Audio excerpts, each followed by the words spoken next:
waxaan isleeyahay su-aasha labaad haddaan guda galo qaarkeedna laga jawaabay maxaa kugu dhiirigeliyey inaad businesskan coffee shopka ah abuurto mase laga yaabaa inaad fursad kale oo ganacsi abuurto mararka qaar waa isdhahaa niyow wax kale oo karoon armaaha ay jirtay businesskan maqaayadaha for Somali standard markii la joogo laakiin still waxa igu dhiirigelinaya oo i push gareynaya waxa waaye wax ma laga bedeli karaa saan u noolnahay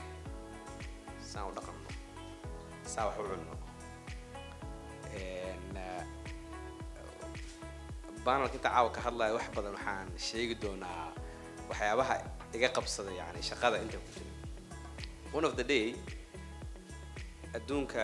markii miiska layout-ka la sameynayo wuxuu leeyahay noocyo kala duwan maadaama aan dad muslimiin aan nahay waxaan wax ku cunnaa gacanta midigta nimanka fargeetada iyo qaandada iyo laga keenay iyo midida reer galbeedkana waxay wax ku cunnaa gacanta bidixda layout-ka miisaska markii la diyaarinayo waxaa wax laga dhigaa midigta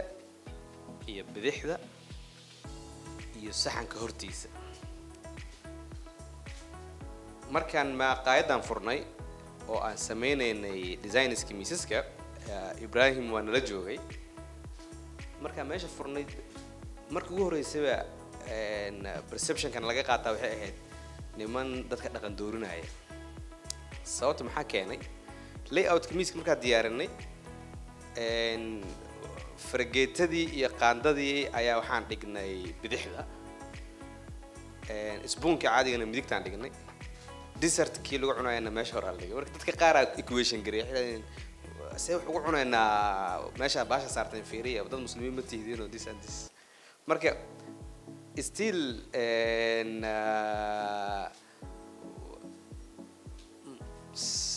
sometimes waan iraahdaa markaan arko haddana waxaan ku garaabaa iraahdaa culture ahaan dhaqan ahaan ilbaxnimo ahaan maamaha Soomaaliya jirta oo malena dhal magaalo waa maxay dhar magaalo ma gastaa maxay waa gastaa laakiin dhaqan magaalo marka kind of restaurants iyo hospitality iyo in maqaayad wax laga cuno classeska adduunka jira meelaha qaar Soomaaliya weli maanan gaarin lama sameyn stage-kaas weli wax badan aan nooga dhiman all maqaayadaha oo dhan markii laga hadlo toolska la isticmaalayo laakiin haddana the customer ka imaanayo ninka Britishka ah 1800 ama 1700 fargeeto wax ku cunayay iyo aniga isku mid noqon karno Soomaa oo cadka goosanay marka still waxay tahay wax waa laga bedeli karaa hawsa wax u cunno saan u fariisano saan u sheekeysanno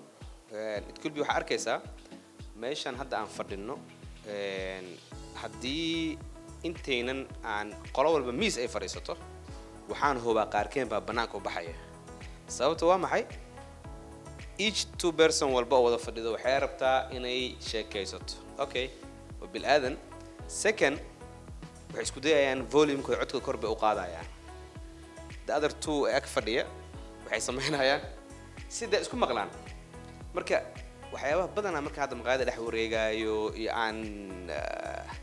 arko israado marka challenge marka qaar tahay dhinacaas marka laga fiiriyo new this customer ama dadka sidan maxaa laga bedeli karaa dadka waxaa loo sheegi karaa hoos u hadla ma la dhihi karaa ha qaylin ma la dhihi karaa qaandada wax ku cuna ma la dhihi karaa isku wax arkaysa qof qaandada iyo miiska saaran gacanta wax ku cunay laga yaabaa inuu ku tirtirto miiska meesha yani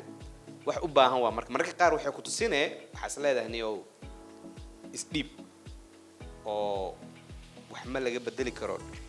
sector-kan maqaayadaha hawl loo shaqeeyo wax ma laga bedeli karo haddana waa dalkaagii waa dadkaagii qoladaas kale way gaareen qolaa hor meeshaas gaarsiisay stage-kaas marka intaas ku soo goobaya